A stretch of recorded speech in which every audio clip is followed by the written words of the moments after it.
अब देखो इटली का यूनिफिकेशन, इटली यूनिफाइड कैसे हुआ था, इसको समराइज कर लेंगे दोनों यूनिफिकेशन को लास्ट में। इटली कैसे यूनिफाइड हुआ था, इटली का यूनिफिकेशन, पहले तो ये समझ लो इटली पे कौन कौन राज कर रहा था। ठीक है, इटली पे पहले तो सेवरल डायनेस्टिक स्टेट थे, अलग अलग स्टेट में बटा हुआ था। यहाँ पर हैप्सबर्ग एम्पायर भी क्या कर रहा था, रूल कर रहा था। इटली मेजरली कितने 7 स्टेट में डिवाइडेड था। ठीक, 7 स्टेट में यदि डिवाइडेड था इटली ऐसा, तो इसमें सिर्फ एक ही स्टेट ऐसा था जिसका नाम था सार्डिनिया पीडमोंट, उसमें ही एक अकेला रूलर था जो इटालियन था। ठीक है, एकमात्र 7 स्टेट में एकमात्र रूलर इटली का था, बाकी सारे बाहर के थे वो। ठीक है, ये कंडीशन थी इटली की। तो जब बाहर के थे तो मेनली कौन कौन सी कंट्रीज के थे वो, मेनली जो कंट्री के थे वो देख लेना। इटली के जो नॉर्थ पार्ट पे था वो कौन था, वहां पे रूल कर रहा था ऑस्ट्रियन हैप्सबर्ग्स। ये इटली के नॉर्थ पार्ट, इटली मान लो ये है या फिर ऐसा है मान लो, इटली का ये नॉर्थ पार्ट किसके कैप्चर में, ऑस्ट्रियन हैप्सबर्ग के। सेंटर, सेंटर में रोम था, रोम पे कौन कब्जा किए हुए था, पोप, पोप फ्रांस का। ठीक है, ये रूल कर रहा था यहाँ पे, पोप रूल कर रहा था रोम में, फ्रांस के हैं ये। और साथ में साउथ में कौन है, साउथ रीजन में, साउथ रीजन में बूर्बो किंग ऑफ द स्पेन, बूर्बन एक डायनेस्टी का नाम है, बूर्बन किंग ऑफ द स्पेन यहाँ पे रूल कर रहे थे इटली में। तो देखो अब किस किस को भगाना है, स्पेन को भगाना है, यहाँ से फ्रांस को भगाना है सेंटर से, और नॉर्थ से किसको भगाना है, ऑस्ट्रिया को भगाना है। तो ये किस किस से, तीनों से लड़ेगा, ऑस्ट्रिया, फ्रांस और स्पेन से युद्ध करेगा। तो देखो इटली में भी फ्रांस है और जर्मनी में भी फ्रांस था। अभी थोड़ी देर पहले समझा था 1871 में जो जर्मनी ने लास्ट वॉर लड़ा था अपनी यूनिफिकेशन के लिए, वो फ्रांस से लड़ा था।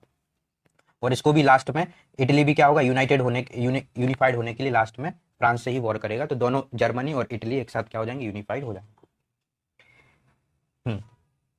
हुआ कैसे है, अब इसका सिस्टम समझना है कि प्रोसेस कैसे चली यूनिफिकेशन की। तो वहां पे कौन था, ऑटो वन बिस्मार्क था चीफ मिनिस्टर प्रूसिया का, वो काम कर रहा है। यहाँ पर भी एक मजेदार आदमी है जिसका नाम होगा काबुर, वो करेगा ये सब काम। तो 1830 में पहले तो ये सिस्टम चालू कब से हो रहा है इटली में, यूनिफिकेशन की जो डिमांड आई कि नेशन बनना है इटली को, ये आया कैसे। तो जब ग्यूस्पे मेजनी के बारे में पढ़ा था उसने तो क्या बोला था कि धरती पे मानव भगवान ने भेजा ही इसलिए है कि वो एक नेशन बना के रह पाए, उसने यही बोला था। तो इसके विचारों से ही क्या हो गया, इटली के यूनिफिकेशन का जो वातावरण था इटली में वो बन रहा है, यही बना रहा है। बट क्या हो रहा है, जो रेवोल्यूशनरी अपराइजिंग है, जो मूवमेंट है, वो फेल हो रहे हैं, वो इतने ज़्यादा बड़े लेवल पे हो नहीं पा रहे हैं। जब इतने ज़्यादा बड़े लेवल पे हो नहीं पाएंगे तो सार्डिन या पीडमोंट का जो किंग था वो इटालियन था, और जिसका नाम था क्या, विक्टर इमैनुएल टू, उसके किंग का नाम था विक्टर इमैनुएल टू। अब ये विक्टर इमैनुएल टू ही क्या काम करेगा, लीडरशिप करेगा यहाँ पर, कि सार्डिन या पीडमोंट स्टेट लीडरशिप करेगा पूरे इटली को यूनिफाइड करने के लिए। तो राजा खुद तो पहुंच नहीं जाएंगे घोड़ा लेके, राजा के साथ कौन होगा, राजा का चीफ मिनिस्टर, वो काम करेगा। तो chief minister Cavour, who led the movement to unify the region of Italy, was neither a revolutionary nor a democratic, ना तो एक क्रांतिकारी था ना डेमोक्रेटिक, मतलब डिप्लोमेसी वगैरह भी नहीं करता था, लेकिन बहुत चतुर प्राणी था। कैसे था, यही सब काम करेगा। देखो प्रूसिया पावरफुल था, उसके पास आर्मी पावर था, इसलिए उसने क्या किया, सबको हरा दिया और उसने यूनिफाइड कर लिया जर्मनी। ये नहीं था इतना पावरफुल, ये दिमागदार था, इसने दिमाग से किया। पहले देखो, सबसे पहले क्या करेगा ये, ऑस्ट्रियन फोर्सेस को हराएगा, जो नॉर्थ में ऑस्ट्रियन फोर्सेस हैं, ऑस्ट्रिया कब्जा करे है इटली के नॉर्थ पार्ट में, उसको हराएगा। कैसे हराएगा, ये टैक्टफुल डिप्लोमेटिक अलायंस करेगा फ्रांस के साथ, फ्रांस के साथ एक ट्रीटी कर लेगा, बोलेगा देखो हम नॉर्थ में जाके क्या कर रहे हैं, यहाँ पे इटली में नॉर्थ है, सेंटर में है फ्रांस, यहाँ पे है इटली। अब ये भाई साहब फ्रांस से कर लेंगे ट्रीटी, बोलेंगे कि हम इस पे आक्रमण कर रहे हैं, इनको हमको भगाना है इटली से, नॉर्थ से, और जो भी हम यहाँ पे क्या करेंगे, रीजन मान लो इतना बड़ा रीजन जीते, तो फ्रांस से बोल देंगे कि आधा आप ले लेना, आधा हम ले लेंगे, ये बोल दिया। तो फ्रांस खुश, फ्रांस ने कहा ठीक है ऑस्ट्रिया को भगाओ, आधा हमको दे दो, आधा तुम रख लो।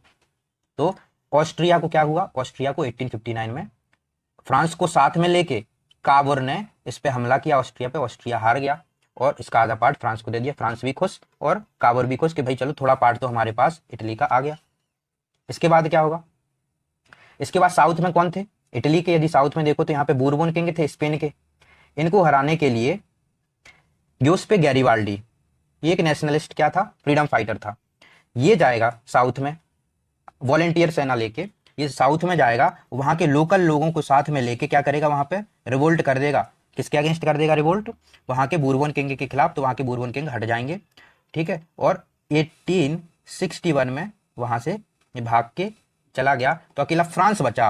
अब 1861 में ही क्या बन जाएगा, 1861 में ही बन गया अपना फ्रांस, सॉरी इटली का किंग।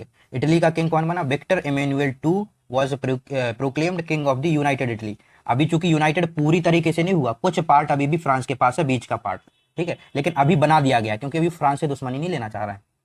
लेकिन अब ये एक्चुअली पूरा इटली यूनाइटेड कब हो जाएगा? 1871 में। 1871 में जब जर्मनी किसको हराएगा, जब जर्मनी फ्रांस को हराएगा, तो ये काबुर क्या करेगा, इटली और जर्मनी साथ हो जाएंगे, बोलेंगे कि अरे तुम्हारे यहाँ भी फ्रांस है, हमारे यहाँ भी फ्रांस है, हम दोनों साथ में क्या करते हैं, लड़ते हैं। तो जर्मनी से भी फ्रांस भाग जाएगा और इटली से भी भाग जाएगा फ्रांस, और 1871 में क्या हो जाएगा, इटली पूरा सही कंप्लीट तरीके से यूनिफाइड हो जाएगा। बट क्वेश्चन आता है कि एम्परर कब बन गया था यूनाइटेड इटली का? तो 1861 में बन गया था। दोनों चीजों में कंफ्यूज मत होना। बट इतना ज्यादा पॉपुलरिटी थी नहीं, अब लोग वहां पे पढ़े लिखे थे इटली में, तो एक वर्ड चला लेटा, हाँ इटालिया, इटालिया एक वर्ड चला कि यूनिफाइड इटली को इटालिया बोला गया। तो वहां के जो कॉमन लोग थे जो साउथ में, साउथ इटली में, तो वहां पे ये समझते थे इटालिया मतलब लाटालिया, लाटालिया को वो समझते थे क्या है, ये विक्टर एमेनुअल जो किंग बना है उसकी वाइफ का नाम है लाटालिया। मतलब उनको इतना ज्यादा नॉलेज नहीं था इस नेशन के बारे में कि क्या बन रहा है क्या नहीं बन रहा है। ये सिस्टम था किसका, unification of Germany and Italy. यहां से आप देख सकते हो मैप से, ये सार्डिनिया जहाँ से लीडरशिप हो रही है, ये Lombardy, Venetia, Habsburg, Austrian empire यहाँ था, यहाँ पे किंगडम ऑफ टू सिसिली जहाँ पे गैरीवाल्डी गया था, साउथ स्पेन को हराया था, यहाँ बीच में फ्रांस कब्जा जमाए हुए है, इनको फ्रांस को यहाँ से भगाएंगे, ठीक है, इस तरीके से इन्होंने भगा दिया।